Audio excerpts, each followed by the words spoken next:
Scott Mason, the Myth Slayer, is here to join us on Awaken and Ascend today from New York City, and he is going to share how the eternal truths and deeper meanings of Greek mythology can help you to obliterate your toxic myths, ignite your charisma within, then magnetize and monetize professional freedom. I'm Jennifer Regular, your host and the Soul Illuminator at Lighting the Path, and I'm so glad you're all here to join Scott and I because we want your future to be epic.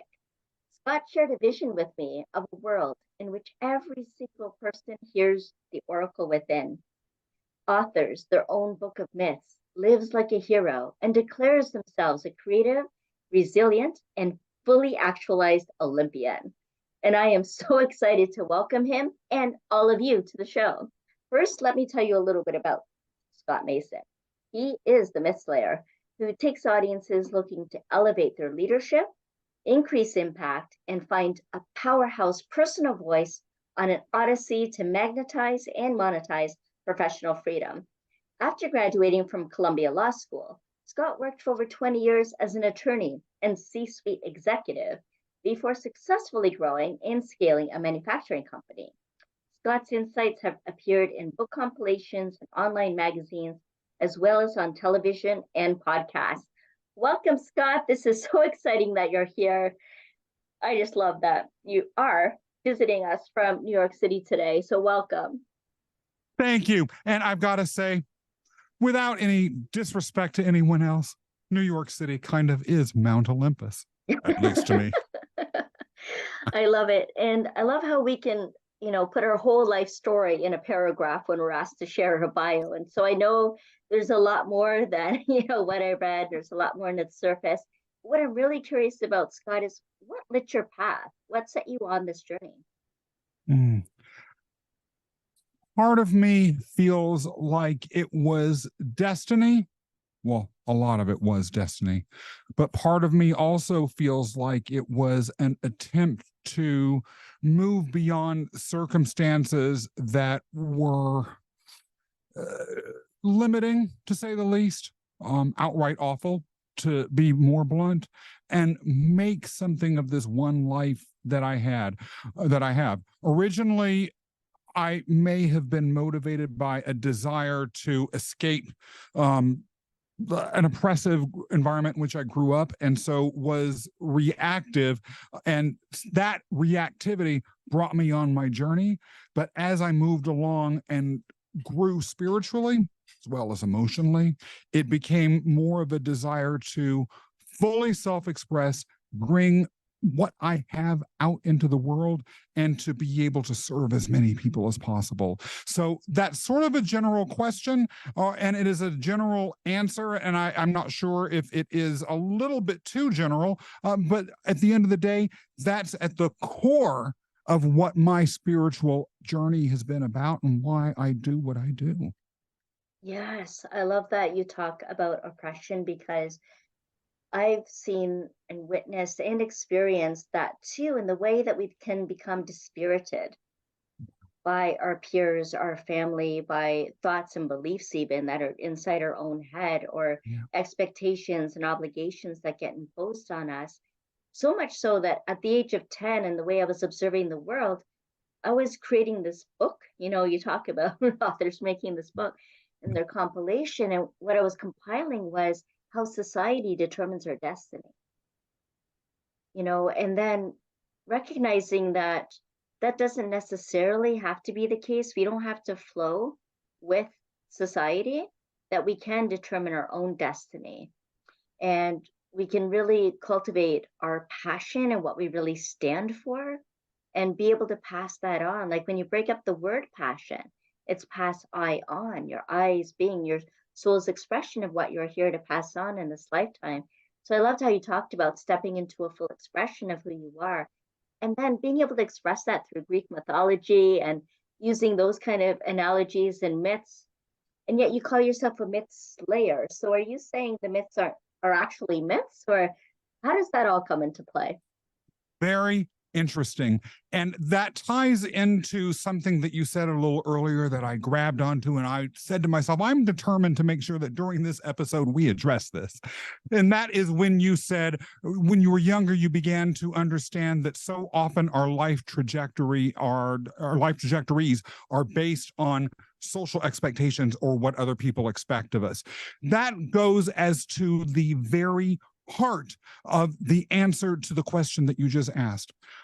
I'm going to step back in answering this a little bit and talk for a minute exactly about what a myth is, because that's actually a very controversial and complex topic. Now, people in common parlance today usually refer to a myth as a story that isn't true. Then, if they're a little bit more sophisticated or well-read or just into cool stuff, they may also understand that myths are generally perceived as the stories embodying the gods and goddesses and heroes and other supernatural or foundational elements of a particular religion that is usually considered dead. However, what makes a group of stories or an associated belief system merely something that's beyond just a group of dead stories and into a mythology? It's almost universally recognized that myths are allegorical and that they are like icebergs with a lot beneath the surface of the story that we might be hearing. And so why is it that we instinctively understand that? What is it that we're responding to? Some people have said in the long history of studying mythology that myths are just literary inventions, or that they are replacements for what are scientific explanations for natural events now, or that they were just entertainment that people had that became ritualized and ossified into something more over time.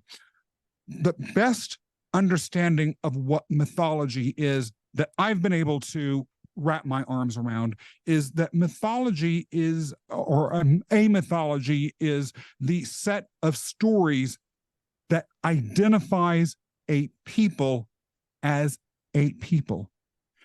In other words, they are the stories that mark an identity. Now, myths only resonate with us because they contain foundational truths, and they've only been passed on for thousands of years at this point, because the characters, the situations, the lessons are at a fundamental level speaking to the deepest and most universal of human experiences. So if we understand myths as externalizations of the human experience, what mythology is for us as people is a foundational statement of our own identity. Going to your question then, or your statement. Many people out there believe that their destinies or their life trajectories are based on what people expect of them socially. There are a number of different genres of myths, especially in a complex, rich, and well-preserved tradition like Greek mythology. And in my lifetime of studying these, I realize that there's no universally accepted categorization of myths. But there are 5 that you see across the board and that represent toxic understandings of our life circumstances. You speak as to one of them, the social myth, which is the story we tell ourselves that our circumstances are governed by the situations in which, the tragic origin myth is the one is what I meant to say. The tragic origin myth is the one in which our circumstances of life ultimately govern our outcomes. There is a related type of myth called the social myth. The social myth occurs when you are living your life according to the social expectations of others. So you're sort of talking a little bit about the space between those two, or the places in which those two overlap. There are three other types of toxic myths, which I can get into. But what these are larger social representations or externalizations of common narratives that we tell ourselves that ultimately drive our identity. Now, there are positive myth types too, but those aren't the ones that usually hold people back. They're not the ones that dominate our discourse, and they're not the ones that we need to obliterate or at least transform if we want to move and self-actualize. Mm-hmm. Mm-hmm. Totally agree with you, because that's what shaped my book for 30 years that followed, my little 10-year-old's hands of When Society Determines Your Destiny, going through personal, professional, spiritual growth during that time. What I ended up calling that book is Embrace Your Power, a healing journal of self-discovery. And there was musings and teachings and insights that can develop from questions that you can ask yourself, and do a deeper dive, really a pilgrimage to your heart's deepest desires, your soul's yearnings, and being able to discover all the different aspects of yourself, not what got imposed on, what you're told, or how you should be or shouldn't be, or should do or shouldn't do, rather who you truly are. And, people talk about the so-called imposter syndrome, right? Which at its root, the real imposter is shame of not living up to others' expectations, but really shame of not living up to who you truly are and your own expectations, which can create this kind of subconscious guilt and self-doubt. And yet, when we can grasp the antidote, which is reclaiming your spiritual sovereignty, then we can really step into who we are and discover our potency and all the aspects of ourselves that bring us into wholeness, our whole being, our wellness. And so that healing journey is kind of about that. So what are these positive myths then that could be, like, I guess you can say, an antidote to the toxic myths? The positive myths are those in which you, as the central character, put yourself in one of three key roles: author, hero, Olympian. Let's talk about each of those three separately. And then we're going to talk for a minute about something you said about how to begin to step into those roles, because they represent steps on an ascension. The first role is that of the author. In Greek mythology, and a perfect example is actually in the book The Iliad, on which the main character Achilles does exactly this. The hero is someone who makes a choice. It's a choice to go on a quest that's difficult and to achieve something. Now, we'll talk about that in a little bit more detail when we talk about hero as a role. But when they're making that choice, the Greek heroes understood that they were doing something very, very important. They were redefining their lives so that other people would sing epics about them later.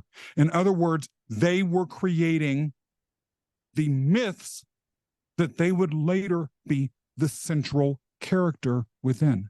They were choosing to be the author of their own myth. And so making the choice to not let these toxic myths like the social myth or the tragic origin myth govern your behavior, but to say, I'm going to author my own myth, is the first step to begin to move beyond the reactive place that is where we are when we let toxic myths drive our behaviors and our life outcomes. Number two, hero. Most people are probably familiar with the hero's journey, and I summarized a little bit of it a minute ago. That is the actualization of the myth that you are writing, or it is the story of the myth that you're writing. But there's something important that I want to point out about the hero. A lot of times you hear people talk about the hero as if that is ultimately a personal destination or a spiritual destination itself. It's not. It's not. Every heroic journey has to end. The role of the hero, the myth of the hero, is essentially a transitional myth. The Greeks believed that most regular people just died and turned into mindless, memoryless zombies in the underworld. Something else happened to heroes, though, those who chose to write their own myths. They were given a special dispensation in the afterlife. They didn't lose their memories. They didn't lose their consciousness. They were able to travel back and forth from the underworld, from heaven, where they basically were, to our world, speak to the living. They became the equivalent of gods. And that's why the final positive role and the aspiration, I believe, that one should have of a myth that they're writing is Olympian. A god is someone that does a couple of things. First of all, they understand what they're great at, they understand what their purpose is, and they live it fully and creatively. If you're the goddess of love, that's what you specialize in, and you do it. And then number two, they get appropriate tribute. Enough of this, I'm living out here, giving to the world the thing that I am best at, but not getting paid anything for it. What that's saying is that you're not in the mindset of an Olympian. Oh, the Olympians would never have said, I'm the god of wine, let me give you wine. Now don't give me my offerings, please. They demanded it because they understood the value of what they were giving. So if you are able to step into those roles and then write life outcomes that are driven by those, you're living the positive myths. Just as a little bit of an aside, sometimes people need a little bit of help figuring out what their Olympian role might be. That's when they go and visit the oracle. And that's where you were talking about during your part a minute ago, about sometimes needing to figure out what your gift is and how to manifest that. And ultimately, I view ascension as having done that process and then living as an Olympian. Yes. I love it. Yeah, absolutely. Absolutely. And so how do you guide people through that process, Scott? I have a program that I work with people on. It is a 4-pillar signature program that I developed because of the lessons that I learned through my own personal journey. I made a lot of mistakes as I chose to rewrite my life, went on my little heroic journeys. And before I could get in touch with both my inner oracle as well as my inner Olympian, I want to save people that effort and have them not go through all the misery that I'm with. And I could talk to you about that misery for hours and probably bore you and everyone to death, but it would be dramatic. That being said, the program literally has them uncover the toxic myths that they're living, begins to get them to identify who and what they might look like as Olympians and what their positive myths, if they were to be in that role, could look like. I have them go to the oracle. There's a process that I have in which they uncover their inner mission, and then really work with me in the third part of the program to refine the message related to that mission, bring out their inner charisma so they can shine like the Greek god that they're meant to be, and galvanize people around them. And then we come up with a plan so they can be like the great hero Odysseus and make it home from the Trojan War, no matter how long or challenging that journey might be. And then the one thing I like to have them do at the end is just declare themselves as charismatic Olympians with a future that's epic, because I feel like all of us deserve that. A declaration, absolutely, and really embodying that through this odyssey that you take people on. And of course, we'll have links to connect with you, Scott, in the show notes. I'm just curious if we can run through some of those other toxic myths that you talked about so that people can be aware of them. You mentioned the social myth, you mentioned the tragic origin story, and you mentioned there were some others as well. There are 3 others. One is the ritual myth. Rituals, as you may know, in ancient times were basically things that people did over and over again to please the gods. Now, really, a lot of times the gods weren't real. The gods didn't come down and tell people sacrifice children or sacrifice a ram or do some weird dance around my temple. Really, what people did is they invented these activities, repeated them over and over, and then created stories to justify their repeated behavior. You're living out the ritual myth if you are engaging in behaviors repeatedly that are either justified by circumstances that are gone or that are to satisfy circumstances that no longer exist or may have never existed at all. So that's number 3, the ritual myth. Number 4 is the apocalyptic or the doomsday myth. You're living out that myth if you're one of the people who sits in the office and is always seeing disaster everywhere. As a former lawyer, I lived out that myth all the time.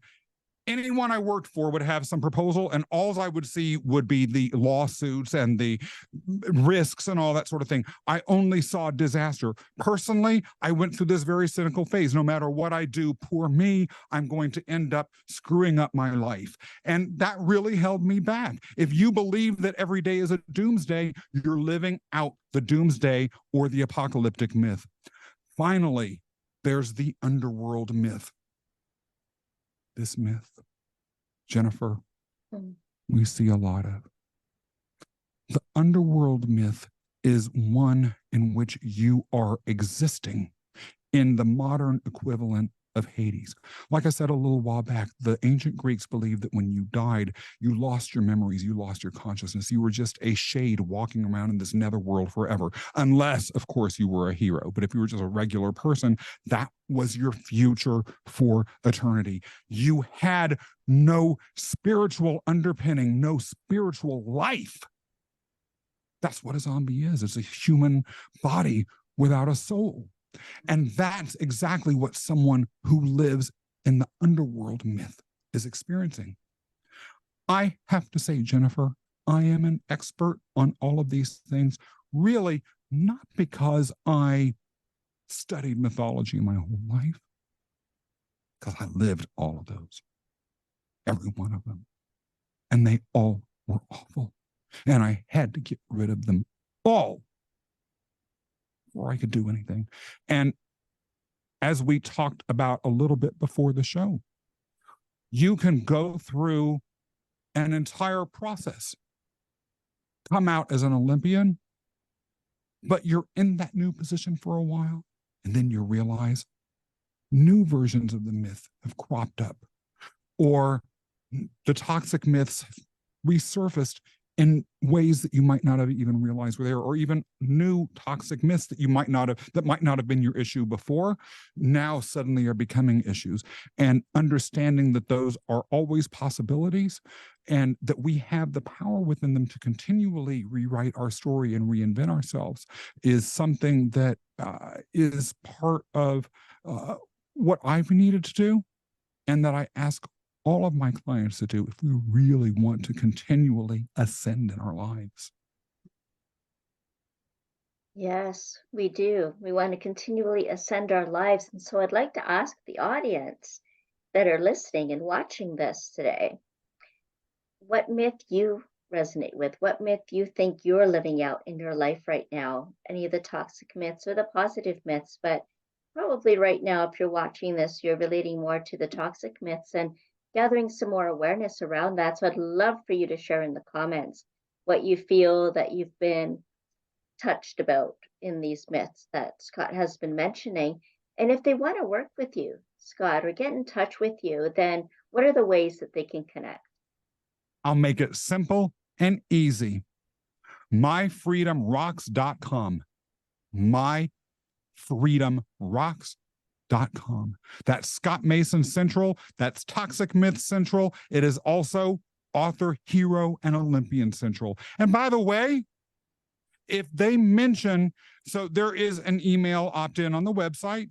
And there's also a way to just sort of set up an appointment with me. If you mention that you found out about me through this show, I'll actually send you a little gift. And that gift is a brief and beautifully illustrated little ebook about the toxic myths, about igniting your inner charisma, and about my own journey, and how I discovered that through my own mistakes and the transitions that I went through after years of being an attorney who was miserable, and finding the opportunity to live the life that I am living now. Talking to people like you, Jennifer.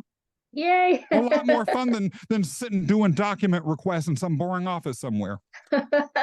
Absolutely, absolutely. I talk a lot, people keep wanting to find work-life balance. I'm like, just find your life work. Yeah. Find that passion, what you're really passionate about, your potency, your soul's expression of what you're here to pass on in this lifetime. And, really stepping into that. And you just given a wonderful process, journey, odyssey into that. So I'm so grateful that you were able to share that with us, Scott. I'm so happy that you were able to join us today. And of course, we'll have all the links in the show notes and the episode notes here down below. I have a couple of gifts for you in there too, so be sure to check that out. And of course, more about me on my website at lightingthepath.ca. Scott, I just want to open it up to see if there is anything else that you would like to share while we have this time together. Yeah, I just want to, first of all, say thank you for having me. And I'll also speak on the behalf of these ancient gods and goddesses who I sometimes feel coming through me and giving me the privilege of being their voice. Thank you for giving them the chance to shine a little bit today. I really just hope that at the end of the day, what I am about is serving those who are in need. So if people are feeling like they're stuck in toxic myths and they're looking for a way out, if the idea of being able to understand those myths and using these ancient ways of framing the human experience gives them a path forward, hey, then they've been served a little bit, and that makes me a happy man. You've been served. I love it. And not for dinner. That is fantastic. Thank you so much, Scott. And thank you to each and every one of you that have been joining us today on Awaken and Ascend. We'd love to see you again next week. Bye for now.